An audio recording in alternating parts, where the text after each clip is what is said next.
अस्सलाम वालेकुम, कैसे हैं आप सब। Welcome to my channel Lahori Kiran's kitchen. Friends, मेरे चैनल को सब्सक्राइब कर लीजिए और बेल आइकन को टैप करना मत भूलिए लेटेस्ट वीडियो सबसे पहले देखने के लिए। तो चलिए जी, आज स्टार्ट करते हैं। आज की जो मेरी रेसिपी है वो है चने की दाल। चने की दाल मैं बना रही हूँ बीफ के साथ। चना दाल ली है मैंने हाफ़ के जी और हाफ़ के जी ही मैंने गोश्त लिया है। बोनलेस गोश्त लीजिए आप भी। और साथ ही मुझे ऑयल चाहिए हाफ़ कप, 1 टेबलस्पून नमक, 1 टेबलस्पून लाल मिर्च, हाफ़ टी स्पून हल्दी, 1 टेबलस्पून पिसा हुआ सूखा धनिया, 3 तेज़पात, 3 अदद लौंगे और 1 टीस्पून ज़ीरा, 1 टीस्पून ब्लैक पेपर और तेज़पात लिया है, 1 टेबलस्पून जिंजर गार्लिक पेस्ट, एक बारीक कटी प्याज। तो चलिए जी, ये थे इनके इंग्रेडिएंट्स और अब इसको बनाना स्टार्ट करते हैं। तो मैं इसको प्रेशर कुकर में बना रही हूँ, बहुत जल्दी से इसमें बन जाती है। तो प्रेशर कुकर में ऐड कीजिए 1 कप ऑयल और साथ ही इसमें ऐड करिए प्याज और प्याज को ब्राउन होने के लिए रख दीजिए।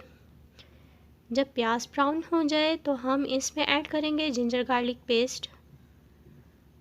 जिंजर गार्लिक पेस्ट ऐड करके इसको थोड़ा सा फ्राई कर लीजिए और फ्राई कर लेने के बाद हम इसमें ऐड कर देंगे गोश्त। गोश्त ऐड करके इसमें हम ऐड करेंगे 3 अदद लौंगे। इसके साथ बहुत ही अच्छी खुशबू आती है और इसको हम तब तक फ्राई करेंगे जब तक कि इसकी स्किन वाइट ना हो जाए।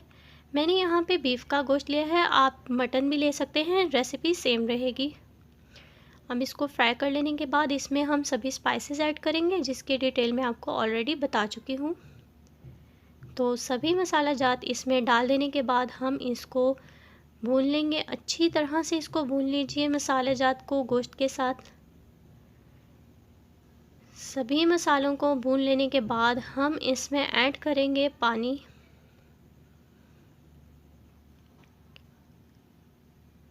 इसमें तकरीबन 3 गिलास पानी ऐड करिए।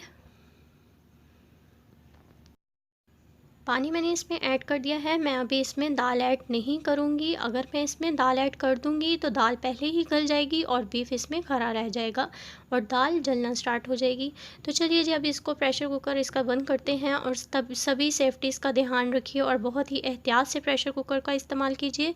तो चलिए जी, अब इसको 20 मिनट लगा देने के बाद अब चेक करते हैं। गोश्त जो है वो गल चुका है।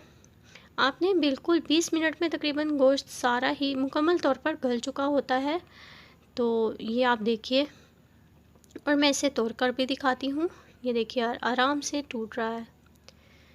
तो अब मैं इसमें ऐड करूँगी दाल। दाल को मैंने तकरीबन आधे घंटे से 45 मिनट्स तक मैंने दाल को भिगोया था। इसने अच्छी तरह से पानी एब्जॉर्ब कर लिया है, बहुत अच्छी तरह ये सोख हो चुकी है। अब दाल इसमें ऐड करूँगी और दोबारा मैं इसमें ऐड करूँगी पानी 2 गिलास मज़ीद पानी इसमें ऐड कीजिए और दोबारा मैं इसको प्रेशर कुकर बंद करके पकने के लिए रख दूँगी। ये देखिए पूरी दाल इसमें डिप हो चुकी है।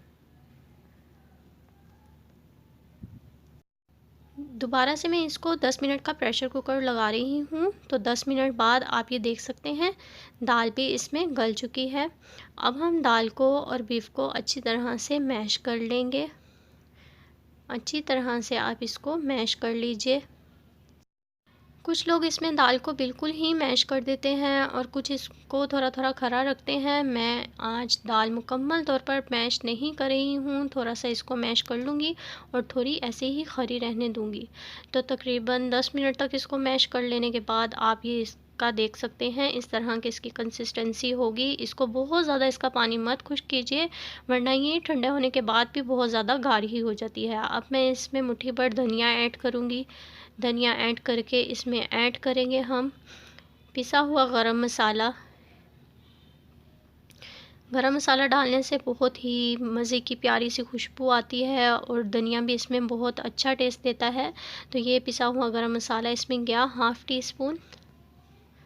तो लीजिए, मज़ेदार गर्मा गर्म चना दाल तैयार है, बिल्कुल ढाबा स्टाइल और बहुत मज़े की लगती है। उम्मीद है रेसिपी पसंद आई होगी, तो लाइक कर दीजिएगा और मेरे चैनल को सब्सक्राइब करना मत भूलिएगा। Thanks for watching, take care, अल्लाह हाफिज़।